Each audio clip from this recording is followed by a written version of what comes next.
Welcome to the Creative Play and Podcast Network. Join us as we share our favorite RPGs, one-shot games, tabletop games, reviews, and convention panels. Sit back and enjoy the show.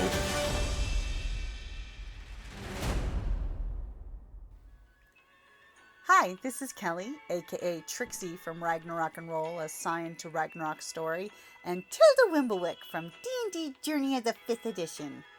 First off, I would just like to say thank you to everyone for listening to our varied adventures, as well as for rating us on iTunes and RPGpodcast.com. If you haven't rated us yet, we would greatly appreciate it if you could. And if you're looking for more ways to support our efforts, we are now on Patreon, a great site where you can help us continue making more podcasts, as well as some special surprises for our patrons. If you can, please look us up at www.patreon.com/cppn. Every little bit helps. And again, thank you for listening. Hey guys, Jim here. And Kelly. And welcome back to #RPGaDAY2025. Or was that our sign that it's time for #RPGaDAY2025? Sign There's your sign. Here's your sign. Yeah. Sign everywhere, sign. Marking up the scene, you be breaking my mind. Do this, don't do that, can't you read the sign? So yes, the prompt for the day is sign, and I don't mean the movie. But I will quote one of the signs that you might be a gamer. Number one is your financial planning is focused on game releases. And I will totally point that out because with all the Kickstarters and things going on and the new RPGs coming out and the craziness that was Daggerheart's release, it's definitely your sign. Having a set of dice, mini dice in each purse, just in case, might be a sign that you're a gamer. There's your sign. Or is that just me? Nope, that's many a great gamer I know carries at least some kind of dice on them just in case. Or the cell phone with the dice app. Like I'm a big fan of having the Star Wars dice app. Well, I have just a regular dice, but it does these really pretty extra dice like that. And I will say, as a GM, make sure you drop signs in your game to not only show your players that the powers that be that exist in whether it's a fantasy or a sci-fi or like if it's cyberpunk, actual billboard signs is a great way of reinforcing your big bad corporate groups. Just like if you ever watched Blade Runner, the you and Connie, Stein popping up and a couple other Steins coming up showing or in the newest Blade Runner, the new items that your players may want to buy. You could totally drop the uber cool new weapon on a billboard that flashes in front of their cars they drive through it. Mm-hmm. Signs can actually be actual signs. Or they could be visions sent in the sleep.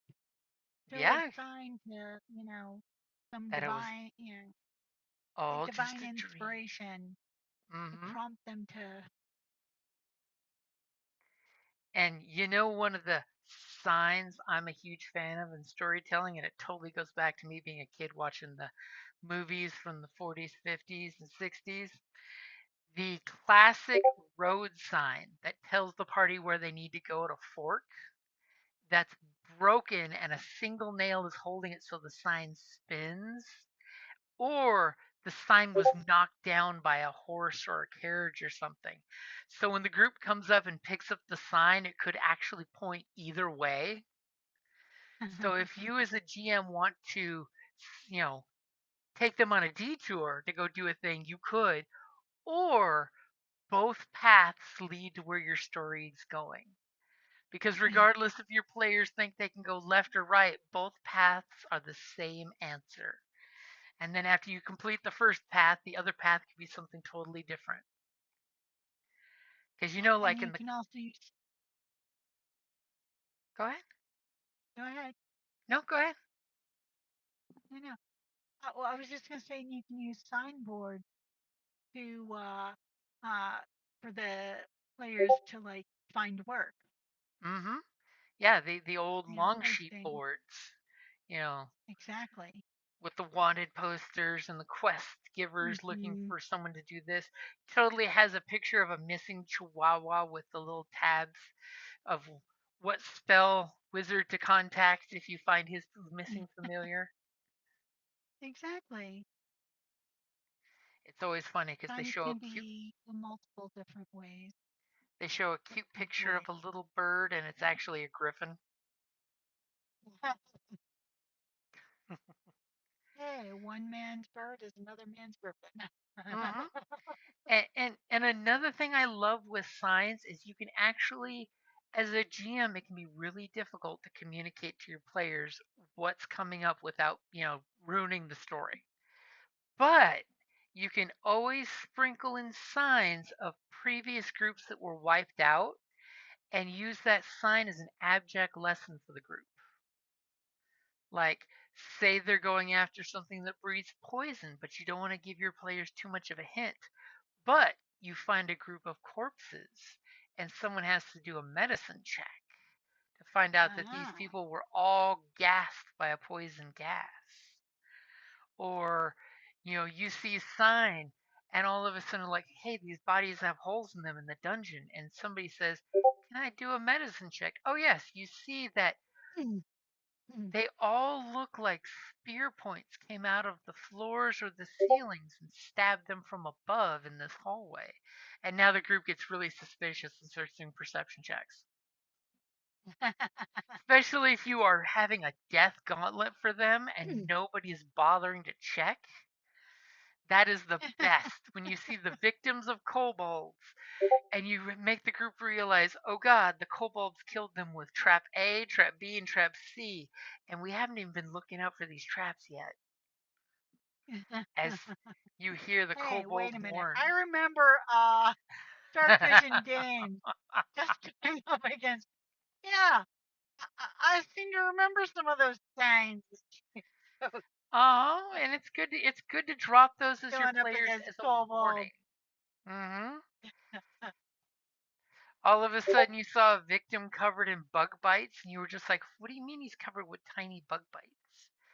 Well, your roll was only that good that I'm giving you he's Hmm, covered with tiny bug bites. And then you realized those bastards threw baskets full of bugs at you guys.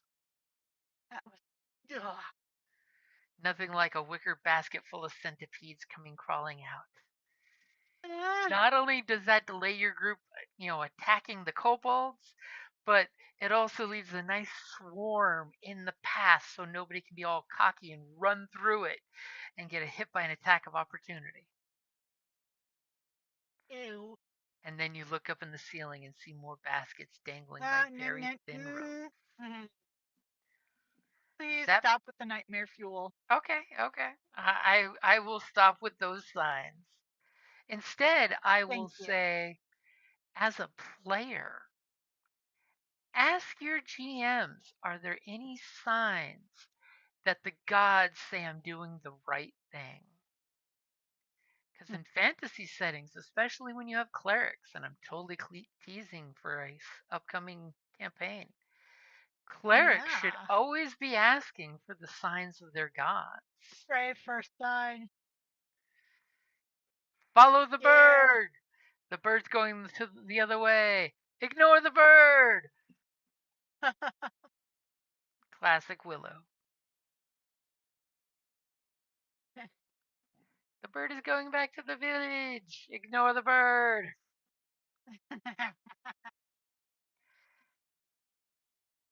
So signs can be so meta that players and GMs can use them. I mean, I've in many a fantasy game, I love it when my players something will happen and they totally will look back and say, ah, you see, that is a sign from the god of such and such that we should continue and we are on the right path. Or they step on a trap and it goes off for the first time and breaks. And they realize, ha, That is a good sign. No one has been here yet, and the treasure is still waiting for us.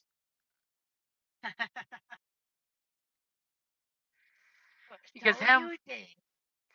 how many times in movies have we seen somebody, pop off with that delicious sign of this is very prosperous or very dangerous?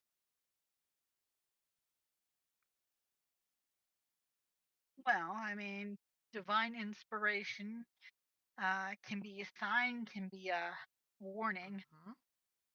You get to see a symbol of your god in the blood of your attackers, showing the blood eagle wings, saying, "Ah, Oh, the orc tribe." I'm not talking about that blood eagle. I'm just saying the orcish red eagle that they worship, saying that this is good signs from the gods.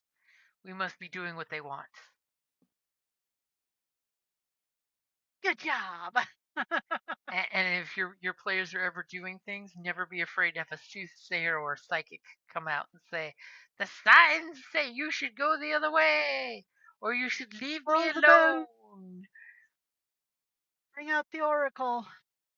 How many oracles were clever enough to reinterpret the signs to cover their asses? Most of them. I mean, Otherwise, they did not live long. let's just quote the Scorpion King. Could you think of a better way for a soothsayer to not be bothered by the warlord? Always come up with riddles and signs. So have we signed our way through? Ooh, one last one. Sign language. Think of how Sign many language. players come up with great sign language as a team to speak silently. It's not just for drow. Well, And and also like in the Runes Barn game that we were playing, uh, I have my character spoke a sign language and mm-hmm, taught it to others. silence. Yeah. So, which was great because we had a character named Silence who didn't speak, They were traumatized and mute. and I would translate for them. It worked out so Not well. always faithfully. Well, you were a goblin, you know, captain, so you had to sometimes reinterpret things until other people learned the sign language. Especially to, you know, translating to other goblins, you know, hmm like what they were trying to convey. Especially when you're in control of what the goblins are being told. Exactly, because yeah, it was me and the other goblin were the ones that spoke goblin. Always beware a goblin captain that's in charge of the warband. She was small. They were big. She's in charge. I was small, but I was mighty, and I led them very, very well. So I think that might just be our sign to wrap it up there. What do you think? I concur. You All concur? signs point to yes. Keep those prophecies vague because you don't want to give out too much destiny. That's totally the prompt for tomorrow, by the Is what? way. Destiny. Des- Destiny. Destiny. No escaping that from me. Name that movie. I Oh, you're a troublemaker. But we'll go am. ahead and say that's a good place to wrap it up there. Oakley dokley. All right. See you guys tomorrow. Bye. Bye. Thank you for listening to the Creative Play-In Podcast Network. If you enjoyed our show, please check out D&D Journey of the 5th Edition and Ragnarok Enroll a Scion Hero to Ragnarok Story. Also, check out our Patreon page for more content and behind-the-scenes things, as well as joining us for a one-shot game or two.